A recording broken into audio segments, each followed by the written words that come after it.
Tomorrow is the 4th of July, as you know, Independence Day. And let me preface this by saying that I sort of like this holiday. I like fireworks. And I think I'm going to load the dog in the car when I get through here and go down to a town not too far from us and watch the fireworks. And I'm looking forward to that.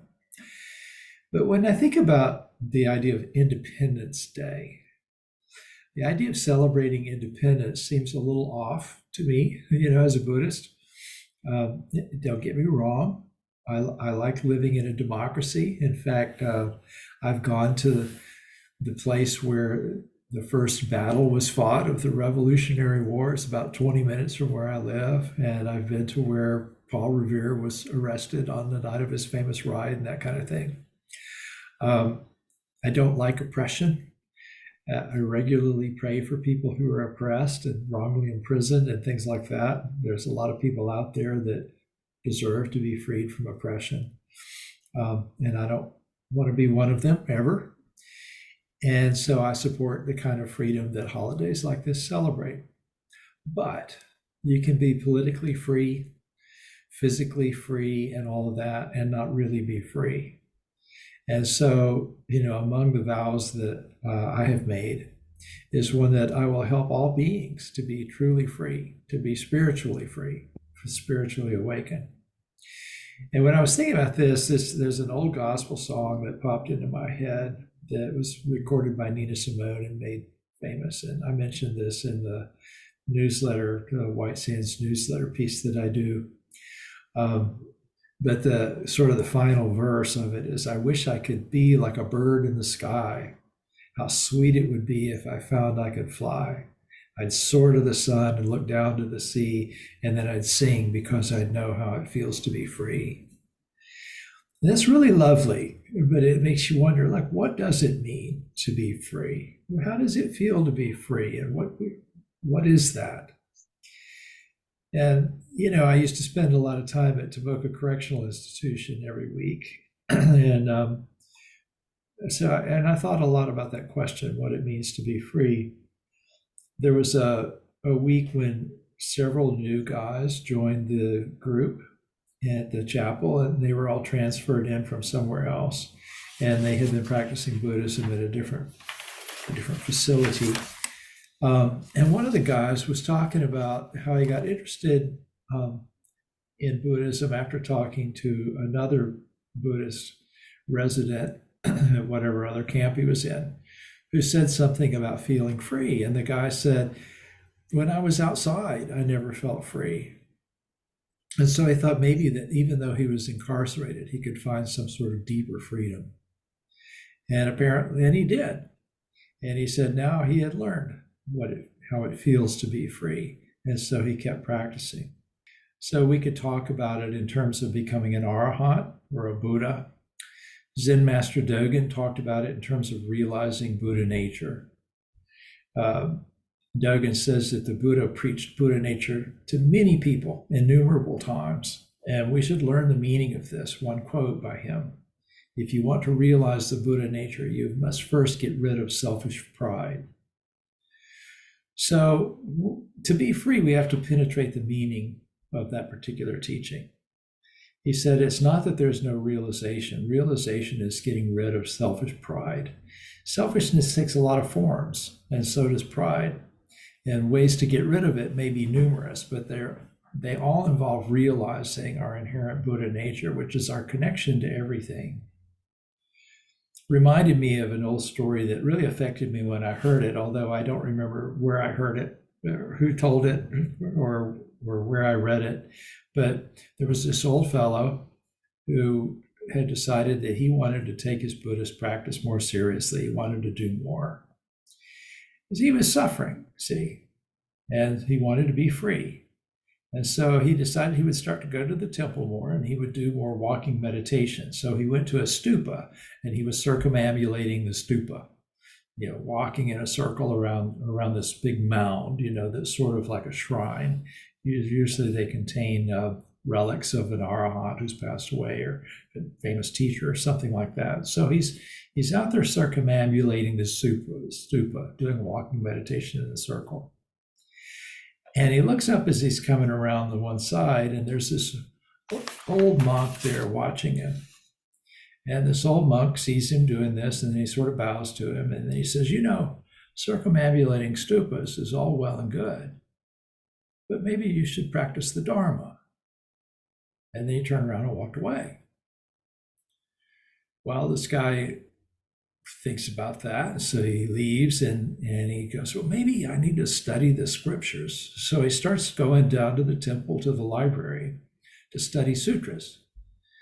And so he's doing this. He's in the library one day, and he's reading all these sutras, and he looks up, and this old monk, same old monk, is looking at him, and he goes, studying the sutras is all well and good. Maybe you should practice the Dharma.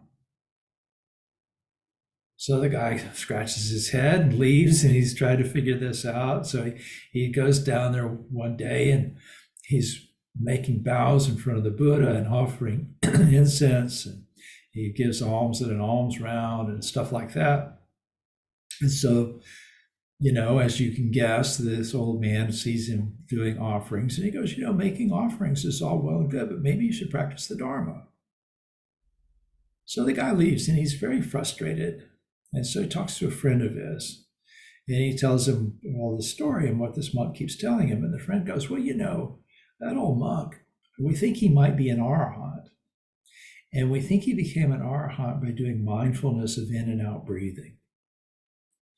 And so he starts going to the monastery and sitting in the Buddha hall and meditating every day and doing mindfulness of in and out breathing, anapanasati, which most of you do. So sure enough, he finishes the session, he gets up, he bows, he turns around, the old monk is watching him, and he goes, mindfulness of in and out breathing. Yeah, that's all well and good, but maybe you should practice the Dharma. Well, the guy goes, so I don't understand what you're saying. You keep saying, practice the Dharma, practice the Dharma. I thought I was practicing the Dharma. What is it that you mean? And the old monk said, you have to get rid of your selfish pride. You have to get rid of your clinging to your ego. So, he's told him basically what Dogen said. You have to let go of this. This selfishness is clinging to this sense of who you are. So, Dogen was talking to his students, and they were all Zen monks, and they were probably used to hearing things like this from Dogen. And this fellow probably needed to do some walking meditation and some studying the sutras and some bowing and that sort of thing in order to really hear this instruction. Think about it like this. If someone came to me and said, Sensei Morris, I'm really suffering. What do I need to do? If I said, well, the problem is you think you're special and you're really not, they're probably not going to hear that very well. They'll be too busy getting mad at me or feeling hurt to understand what is being said. But basically, we have to realize this if we're going to be truly free. We have to stop seeing ourselves as the center of everything so that we can see that we're a part of something. We're a part of everything. We are interdependent with everything. So we hear about interdependence, and we tend to think of it as kind of an abstract spiritual concept. You go to White Sands on Sunday morning, you chant the Bodhisattva Avalokitesvara while engaged in the practice of profound prajna paramita, perceived the emptiness of all five conditions, and was freed from sufferings and troubles. Well, it sounds very spiritual, and it is very spiritual. There's a really good teaching there. But what this really means is that this famed and beloved Bodhisattva that we have statues of everywhere realized that they were nothing special. They were a part of everything, and everything was a part of Avalokitesvara. And as a result of this realization, they became truly freed. The Dalai Lama puts it a little bit differently. He pointed out in one of his speeches a long time ago that we can only be free if we free ourselves from what he called afflicted emotions. And basically, these are emotions that lead to more and more suffering. He said liberation can't be sought from outside through something else, like someone else giving it to you.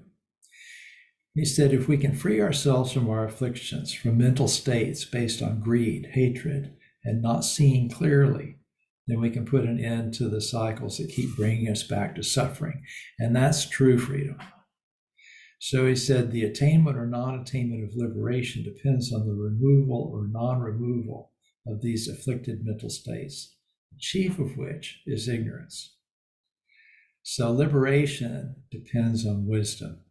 So there's this teaching that's come up in a couple of different contexts recently. It comes up with the group that's studying the Lotus Sutra on Thursday nights. And I think it came up in something that people were reading at White Sands. And I think it's maybe shown up in your conversations there, the 12 factors of dependent origination.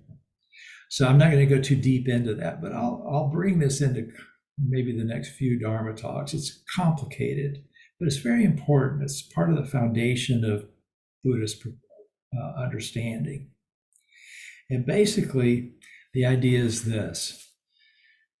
There is ignorance. Now, when we say ignorance, we don't mean you don't know what the capitals of all the states are, or something like that, or that, it means you don't really understand what leads to freedom, and you don't really understand what leads to suffering.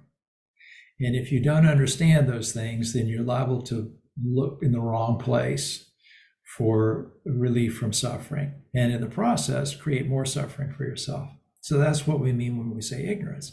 And when a human being comes into existence, that includes physical form, and then all of these things like feelings and mental formations and all that kind of stuff, and consciousness.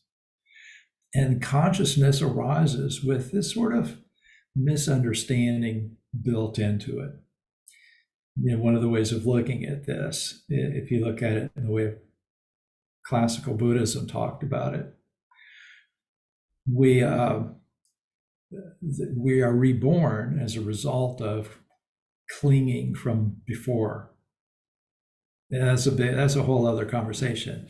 But think about it this way: whatever happens, we're responding based on things that we bring into this moment, including ideas that we've developed over the course of our life and things that we believe in and cultural preconditions and all that kind of stuff that we bring to this moment.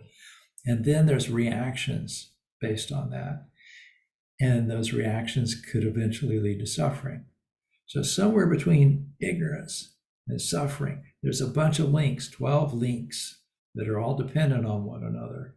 And if we break any one of them, then we don't get to the suffering part.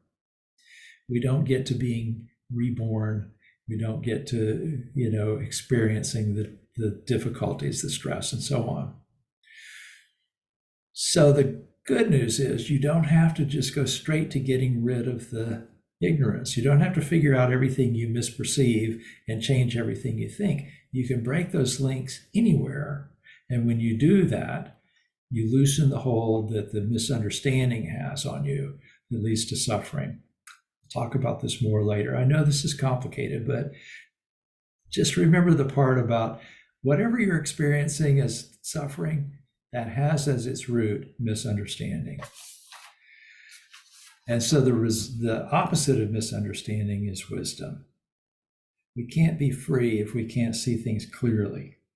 If we're erecting barriers that obscure our ability to see things as they are, if we maintain the dust that covers our windows to the world, if we're willingly deluding ourselves by consuming nonsense in one way or another, we can't really be free. To see clearly, we need to see our place in the world, which means recognizing our interdependence with everything. Interdependence isn't just a great spiritual concept. If you want to realize it, start out by noticing how connected you are to everything around you. And that begins with being mindful of your impact on other people. So when the Buddha started teaching people who were new to spirituality, if somebody would come to him and say, what do I practice? He had them start by being generous. And then the next thing he would do is have them vow not to cause harm, basically taking the precepts that we take when we go for refuge. And that's a physical representation of our recognition of interdependence. Think of interdependence as this lofty spiritual concept, but when we put it into practice, it means being generous and being mindful of the harm that we could cause others. So, as members of a society, we need to take responsibility for our actions in that context. And the Dalai Lama talked about this in one of his big addresses to world leaders. We can apply it to ourselves and just in relationship to other people in our communities. But he said, when the world is becoming increasingly interdependent, the dangers of irresponsible behavior dramatically increase. In ancient times, problems were mostly family-sized and solved at that level. Unless we realize that we're now part of one big human family, we can't hope to bring about peace and happiness. So society's problems can't be solved by itself because so much depends on cooperation between other countries and so on. He says, therefore, it's not only morally wrong, but pragmatically unwise for individuals or nations to pursue their own happiness, oblivious to the aspirations of others who surround them. The wise choice should be clearly based on seeing a compromise of mutual self-interest.